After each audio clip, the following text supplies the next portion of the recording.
కూటమి ప్రభుత్వం మీద ఒక నింద అయితే వేశారు. కొవ్వొత్తుల్లోనూ అగ్గిపెట్టుల్లోనూ ఘోరంగా అంటే వాళ్ళకి ఇచ్చిన సరఫరా చేసిన వాటిలలో ఏదైతే ఆ వరదల బాధితులకి కొవ్వొత్తులకి అటు మన దానికి సంబంధించిన అగ్గిపెట్లకి వాడినటువంటి డబ్బు కూడా ఘోరంగా మీరు అవినీతి చేశారని చంద్రబాబు నాయుడు మీద. అసలు అవినీతి గురించి, అవినీతిలో ఆ అనే పదం మాట్లాడడానికైనా వాళ్ళకి అర్హత ఉందండి వైసీపీ వాళ్ళకి?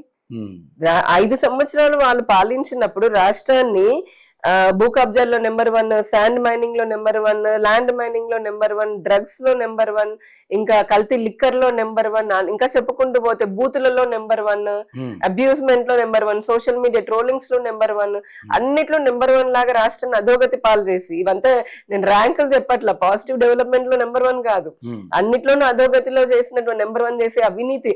ఈ రోజు కూడా మీరు పేపర్ చూస్తే భూమన కరుణాకర్ రెడ్డి ఆయన ఆక్రమించుకున్నది మళ్ళీ గవర్నమెంట్ తిరిగి తీసుకుంటోంది. 16 ఎకరాల పైన ఆక్రమించుకున్నారు.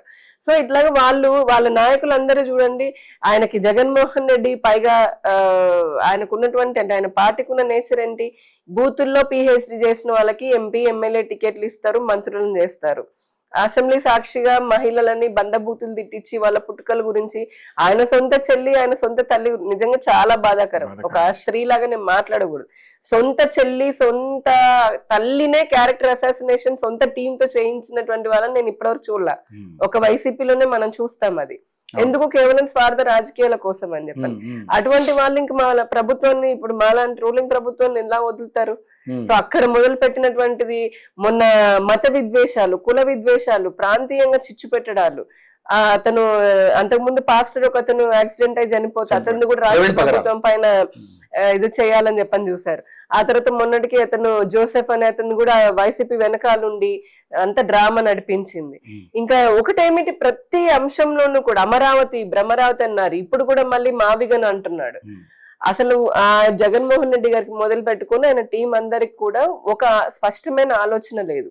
అంటే రాష్ట్రంలో మంచి వనరులు ఉన్నాయి, మానవ వనరులు ఉన్నాయి, అటు సహజ వనరులు ఉన్నాయి.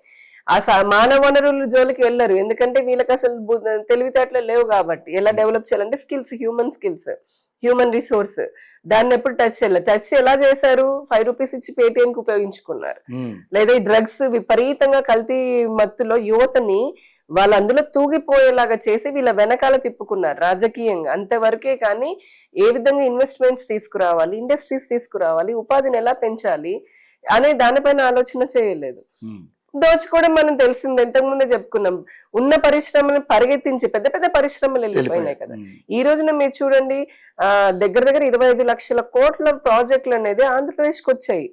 25 లక్షల కోట్ల రూపాయలు ప్రాజెక్టులు వచ్చాయి. ఒక్కొక్క ప్రాజెక్ట్ విలువ తీసుకుంటే 2 లక్షల కోట్లు. విశాఖపట్నం దగ్గర హైడ్రోజన్ ఇది వస్తుంది, ఎన్టీపీసీ వాళ్ళది వచ్చింది.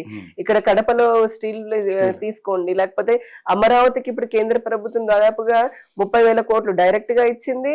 ఇంకో 20,000 కోట్ల రూపాయలు సహకారాన్ని అందించింది. అమరావతి మెట్రోకి అయితే ఏంటి, ఔటర్ అయితే ఏంటి, అమరావతి అనంతపురం స్ట్రైట్ హైవే అయితే ఏంటి, అసలు డ్రైనేజ్, అండర్ గ్రౌండ్ డ్రైనేజ్ అయితే రకరకాలుగా.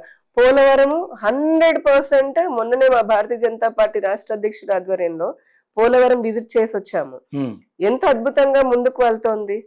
దానికి కంప్లీట్ 100% ఫండింగ్ కేంద్ర ప్రభుత్వం ఇచ్చింది. విశాఖకి ప్రత్యేక రైల్వే జోన్ అన్నాం. ఇవన్నీ రాష్ట్ర విభజన చట్టంలో పెట్టినవి. విశాఖకి రైల్వే జోన్ అని చెప్పన్నాం. ఈ రోజున విశాఖ కేంద్రంగా ప్రత్యేక రైల్వే జోన్ వచ్చింది.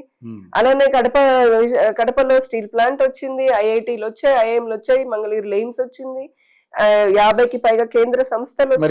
వైసీపీకి కనపడటం లేదా? వాళ్ళకి ఎందుకు కనిపిస్తాయి? వాళ్ళకి అభివృద్ధి కదా కనిపించదు కదా. మనకి దేశంలో ఒక రాహుల్ గాంధీ ఉన్నాడు, అదే నేషనల్ హైవే పైన వెళ్తూ ఉంటాడు ఫాస్ట్ గా. నాకు దేశంలో అభివృద్ధి జరగలేదు అంటాడు. అదే వందే భారత్ అసలు వాళ్ళంటే వాళ్ళు రాజకుమారులు కదా, మరి పాపం ఎక్కితే ప్రజల్లోకి వచ్చి చూస్తే కదా తెలిసేది ఏం జరుగుతుంది అనేది. ఈ రోజున భారతదేశం బుల్లెట్ ట్రైన్ అని మనకు తెలుసు కదా, ఇప్పుడు నిర్మిస్తున్నాం మనం. ఒకప్పుడు ఇక్కడ చెప్పాలంటే కనుక ఇక్కడ రాష్ట్రం ఈయన గురించి చెప్పుకుంటే అసలు ఇంత ఏమంటారు ఎంప్లాయ్మెంట్ జనరేట్ అవుతుంది, ఇంత డెవలప్మెంట్ జరుగుతుంది స్టేట్ లో. ఆయన అదే హైవేల పైన తిరుగుతున్నాడుగా ఇప్పుడు, లేదా అన్ని చూస్తూనే ఉన్నాడు కదా, అయినా సరే ఏం జరగలేదని అంటాడు.